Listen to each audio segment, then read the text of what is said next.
আজকে এই ভিডিওতে আমরা আলোচনা করব পিএসসি ক্লার্কশিপ পরীক্ষার সাজেশন সম্পর্কে। অর্থাৎ তোমরা যারা পরীক্ষা দেবে তাদের ক্ষেত্রে জানি রাখি এই ভিডিওতে টোটাল 30টি গুরুত্বপূর্ণ প্রশ্নোত্তর সম্পর্কে আলোচনা করব, যেগুলি তোমাদের পরীক্ষার জন্য খুবই কাজে লাগবে। এগুলো হচ্ছে তোমাদের লাস্ট মিনিট সাজেশন রয়েছে এবং পরীক্ষা পর্যন্ত আমি তোমাদের আরও বিভিন্ন সাজেশনগুলো দিয়ে দেব, সেগুলো নিয়মিত ফলো করবে। পরীক্ষাতে তোমরা হুবহু কমন পেয়ে যাবে। তো সেক্ষেত্রে এই চ্যানেলটি তোমরা নিয়মিত ফলো করতে থাকো। পরীক্ষা পর্যন্ত যা কিছু সাজেশন রয়েছে সেগুলো আমি তোমাদের শেয়ার করে দেব। তার পাশাপাশি তোমরা প্রত্যেকেই ভিডিওটি লাইক করে দেবে, শেয়ার করে দেবে এবং অবশ্যই চ্যানেলটি সাবস্ক্রাইব করে রাখো। তো দেখো, প্রথম প্রশ্নে বলা হচ্ছে কলকাতার ভিক্টোরিয়া মেমোরিয়াল এর স্থাপত্য শিল্প নিচের কোন শৈলীটির সাথে সম্পর্কিত? একেবারে পরীক্ষার স্ট্যান্ডার্ডে কোশ্চেনগুলো কিন্তু সাজানো হয়েছে। যতগুলো প্রশ্নোত্তর আলোচনা করে দিচ্ছি সম্পূর্ণ দেখো এবং এগুলো অবশ্যই মনে রাখবে। দেখো, এই প্রশ্নের সঠিক উত্তর হয়ে যাবে ইন্দো সারাসেনিক। ইন্দো সারাসেনিক হবে এখানে কারেক্ট আনসার। দেখো, প্রশ্নে বলা হয়েছিল যে কলকাতার ভিক্টোরিয়া মেমোরিয়ালের যে স্থাপত্য শিল্প সেটি কোন শৈলীটির সাথে সম্পর্কিত? সেটি হবে ইন্দো সারাসেনিক। এখানে তোমরা মনে রাখবে এই যে ভিক্টোরিয়া মেমোরিয়াল এটি প্রতিষ্ঠিত হয়েছিল 1921 সালে। এটাও কিন্তু পরীক্ষায় আসে। ভিক্টোরিয়া মেমোরিয়াল কত সালে প্রতিষ্ঠিত হয়েছিল? 1921 সালে। দেখো, পরবর্তী প্রশ্ন, ভারতীয় সংবিধানের কোন ধারাগুলি ধর্মের স্বাধীনতা সম্পর্কে আলোচনা করে? ভারতীয় সংবিধানের কোন ধারাগুলি ধর্মের স্বাধীনতা সম্পর্কে আলোচনা করে? তো এই প্রশ্নের সঠিক উত্তর হবে ধারা 25 থেকে 28। ধারা 25 থেকে 28 অবশ্যই তোমরা মনে রাখবে যে ভারতীয় সংবিধানের ধারা 25 থেকে 28 ধর্মের স্বাধীনতা সম্পর্কে আলোচনা করে। পরবর্তী প্রশ্ন, কোন ধারণাটি ইউএসএসআর এর সংবিধান থেকে নেওয়া হয়েছে? কোন ধারণাটি? তো দেখো, এই প্রশ্নের সঠিক উত্তর হবে মৌলিক কর্তব্য। মৌলিক কর্তব্য। এবং দেখো, এখানে তোমরা অবশ্যই মনে রাখবে যে সংবিধানে 51A, সংবিধানে 51A অনুচ্ছেদে মৌলিক কর্তব্যের তালিকা আছে। এটাও কিন্তু পরীক্ষায় আসে। ঠিক আছে, সংবিধানের 51A অনুচ্ছেদে মৌলিক কর্তব্যের তালিকা আছে। পরবর্তী প্রশ্ন, ভারত কবে সম্মিলিত রাষ্ট্রপুঞ্জে যোগদান করেছিল? কবে, অর্থাৎ কত সালে? তো দেখো, এই প্রশ্নের সঠিক উত্তর হবে 1945 সালে। 1945 সালে ভারত সম্মিলিত রাষ্ট্রপুঞ্জে যোগদান করেছিল। পরবর্তী প্রশ্ন, রাষ্ট্রপুঞ্জের নিরাপত্তা পরিষদে মোট বা সর্বমোট কতজন সদস্য থাকে? আরও একটি গুরুত্বপূর্ণ প্রশ্ন। দেখো, এই প্রশ্নের ক্ষেত্রে তোমাদের জানিয়ে রাখি এখানে টোটাল 15 জন সদস্য থাকে, 15 জন। এবং এই 15 জনের মধ্যে 5 সদস্য হচ্ছে স্থায়ী সদস্য এবং 10টি সদস্য হচ্ছে অস্থায়ী সদস্য। ঠিক আছে, 5টি স্থায়ী আর 10টি হচ্ছে অস্থায়ী। টোটাল 15 জন সদস্য কিন্তু থাকে রাষ্ট্রপুঞ্জের নিরাপত্তা পরিষদে। পরবর্তী প্রশ্ন, পশ্চিমবঙ্গে কী ধরনের জলবায়ু রয়েছে? পশ্চিমবঙ্গে কী ধরনের জলবায়ু রয়েছে? তো দেখো, এই প্রশ্নের সঠিক উত্তর হবে আর্দ্র উপক্রান্তীয় থেকে ক্রান্তীয়। অপশান বি হচ্ছে এখানে কারেক্ট আনসার। আর্দ্র উপক্রান্তীয় থেকে ক্রান্তীয় হচ্ছে পশ্চিমবঙ্গের জলবায়ুর ধরন। পরবর্তী প্রশ্ন, লুসাই পাহাড় ড্যাশ নামেও পরিচিত, অর্থাৎ লুসাই পাহাড়ের অপর নাম কি? তো দেখো, লুসাই পাহাড়ের অপর নাম হচ্ছে মিজো পাহাড়। মিজো পাহাড়। এবং এই যে মিজো পাহাড় বা লুসাই পাহাড় সেটি কিন্তু পাটকাই পর্বতমালার অংশ, পাটকাই পর্বতমালার অংশ। ঠিক আছে। পরবর্তী প্রশ্ন, কোন রাজার সফরকে স্মরণীয় রাখতে গেটওয়ে অফ ইন্ডিয়া নির্মিত হয়েছিল? এগুলো অবশ্যই তোমাদের মনে রাখতে হবে।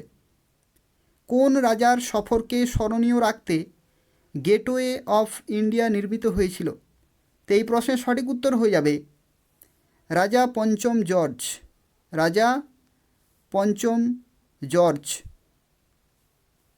পরবর্তী প্রশ্ন, নিম্নলিখিত কোন ব্যক্তি ভারতের শেক্সপিয়ার নামে পরিচিত?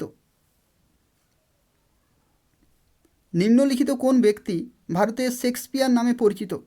এই প্রশ্নের সঠিক উত্তর হয়ে যাবে কালিদাস। এবং যখনই কালিদাস তোমরা মনে রাখবে, এখানে মনে রাখবে কালিদাসের গুরুত্বপূর্ণ রচনা কুমার সম্ভব, মেঘদূত এবং অভিজ্ঞান শকুন্তলম, এগুলো কিন্তু পরীক্ষায় আসে যে কুমার সম্ভব এর রচয়িতাকে, মেঘদূত এবং অভিজ্ঞান শকুন্তলম এগুলো কিন্তু কালিদাসের রচনা। পরবর্তী দেখো, 1929 সালে ভারতীয় জাতীয় কংগ্রেসের অধিবেশন কোথায় অনুষ্ঠিত হয়েছিল? 1929 সালে ভারতীয় জাতীয় কংগ্রেসের অধিবেশন কোথায় অনুষ্ঠিত হয়েছিল? সেটা কারেক্ট আনসার হয়ে যাবে লাহোর। লাহোরে অনুষ্ঠিত হয়েছিল 1929 সালে। ঠিক আছে। এবং এখানে তোমরা মনে রাখবে যে তখন সভাপতি কে ছিলেন? তখন সভাপতি ছিলেন জওহরলাল নেহেরু। অবশ্যই তোমরা মনে রাখবে জওহরলাল নেহেরু কিন্তু সভাপতি ছিলেন 1929 সালে লাহোরে যে অধিবেশন হয়েছিল। পরবর্তী প্রশ্ন, কমনওয়েলথ গেমস কত বছরের ব্যবধানে অনুষ্ঠিত হয়? খুবই গুরুত্বপূর্ণ প্রশ্ন রয়েছে, ভেরি ভেরি ইম্পর্ট্যান্ট একটি প্রশ্ন রয়েছে। কমনওয়েলথ গেমস কত বছরের ব্যবধানে অনুষ্ঠিত হয়?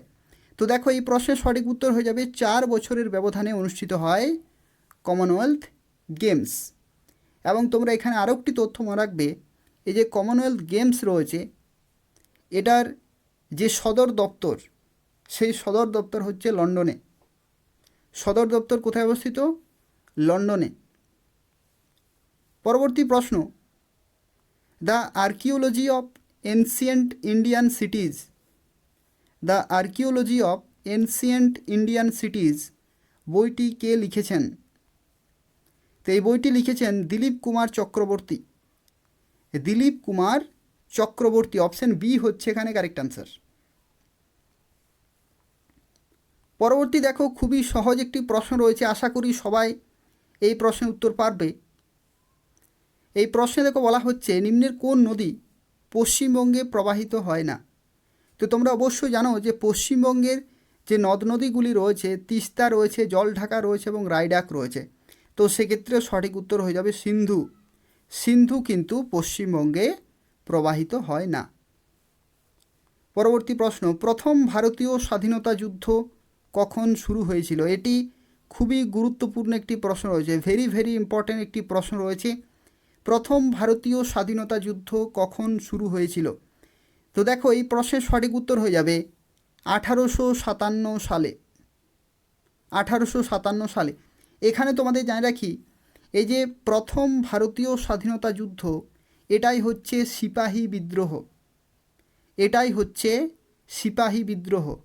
এই প্রশ্নটি দেখো একটু ঘুরিয়ে বলা হয়েছে যে প্রথম ভারতীয় স্বাধীনতা যুদ্ধ কখন শুরু হয়েছিল, অর্থাৎ সিপাহী বিদ্রোহ কখন শুরু হয়েছিল? 1857 সালে। পরবর্তী প্রশ্ন, টু লাইভস বিখ্যাত বইয়ের রচয়িতা কে? টু লাইভস বইয়ের রচয়িতা। তো দেখো এই প্রশ্নের সঠিক উত্তর হয়ে যাবে বিক্রম শেঠ। বিক্রম শেঠ, অপশন ডি হচ্ছে এখানে কারেক্ট আনসার। পরবর্তী প্রশ্ন, এটা আশা করি সবাই পারবে, গীত গোবিন্দ কাব্যের রচয়িতা কে? তো দেখো গীত গোবিন্দ কাব্যের রচয়িতা হলেন জয়দেব। জয়দেব, অপশন ডি হচ্ছে এখানে কারেক্ট আনসার, জয়দেব। পরবর্তী দেখো, শ্রীলঙ্কা ভারত থেকে পক প্রণালী এবং কিসের দ্বারা গঠিত সংকীর্ণ সমুদ্রপথ দ্বারা পৃথক করা হয়েছে? অর্থাৎ ভারত এবং শ্রীলঙ্কার মধ্যে কোনটি আছে? পক প্রণালী আছে এবং আরও একটি আছে, সেটি হচ্ছে মান্নার উপসাগর। মান্নার উপসাগর অবশ্যই তোমরা মনে রাখবে। শ্রীলঙ্কা এবং ভারতের মাঝখানে পক প্রণালী এবং মান্নার উপসাগর রয়েছে। অপশান সি হচ্ছে এখানে কারেক্ট আনসার। পরবর্তী দেখো প্রশ্নে কি বলা হচ্ছে, এখানে বলা হচ্ছে খাজুরাহ যে নৃত্য সেটি কোন রাজ্যের সাথে সম্পর্কিত? খাজুরাহ, তো দেখো এটি হচ্ছে মধ্যপ্রদেশের সাথে সম্পর্কিত। মধ্যপ্রদেশ, মধ্যপ্রদেশের অত্যন্ত গুরুত্বপূর্ণ এবং বিখ্যাত নৃত্য হচ্ছে খাজুরাহ। অবশ্যই তোমরা মনে রাখবে। পরবর্তী প্রশ্ন, নিম্নলিখিত চিত্রশৈলীগুলির মধ্যে কোনটি পশ্চিমবঙ্গের সংস্কৃতির সাথে সবচেয়ে ঘনিষ্ঠভাবে জড়িত? সবচেয়ে ঘনিষ্ঠভাবে জড়িত পশ্চিমবঙ্গের সংস্কৃতির সাথে কোনটি? সেটি হচ্ছে পট্টচিত্র। পট্টচিত্র, অপশান সি হচ্ছে এখানে কারেক্ট আনসার। পরবর্তী প্রশ্ন, অম্বুবাচী মেলা নিচের কোন রাজ্যের সাথে সম্পর্কিত? অম্বুবাচী মেলা, যতগুলো প্রশ্নোত্তর আলোচনা করে দিচ্ছি খুবই গুরুত্বপূর্ণ রয়েছে। কে কতগুলো সঠিক উত্তর দিতে পারছো অবশ্য কমেন্টে জানাবে। তার পাশাপাশি তোমরা প্রত্যেকেই ভিডিওটি লাইক করে দেবে।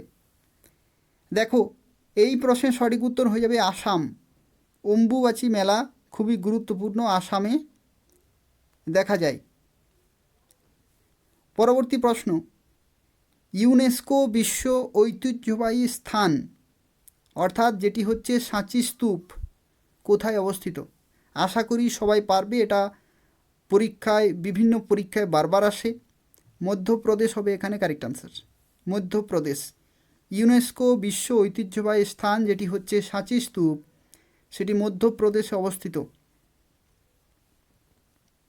এরপর দেখো আরও একটি গুরুত্বপূর্ণ প্রশ্ন, এটি ভেরি ভেরি ইম্পর্ট্যান্ট একটি প্রশ্ন রয়েছে।